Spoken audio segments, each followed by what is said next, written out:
तुम्हाला याच्यावरून मी एक गोष्ट सांगतो.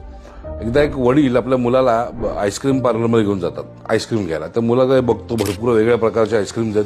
तो सांगतो मला हे आईस्क्रीम पाहिजे आणि ते वडील त्याला आईस्क्रीम देतात घेऊन आणि दोघं जण निघतात तिकडनं चालत चालत चालत निघतात आणि त्या मुलाच्या हातातनं आईस्क्रीम खाता खाता पडतं. अर्थात मुलगा रडायला लागतो. वडील परत त्याला त्या आईस्क्रीम स्टोअरमध्ये घेऊन जातात आणि सांगतात तुला काय पाहिजे ते घ्या. त्यांनी ऑलरेडी ते कुठले कुठले रंगीबिरंगी आईस्क्रीम आहेत ते बघितले होतात. त्याला समोर पोस्टर दिसतं. त्या पोस्टरवरती एक आईस्क्रीमचा स्कूप, त्याच्यावरती एक आईस्क्रीमचा कोन आणि त्याच्यावरती 3 आईस्क्रीमचे स्कूप्स असे दिसतात. आणि तो वडिलांना सांगतो मला ते पाहिजे ते पाहिजे ते पाहिजे. आणि मग तो वडील म्हणतात नाही एक सिंगल स्कूप आलं घे आणि निघ इकडनं. रडायला लागतो. आईस्क्रीम हातात असतं.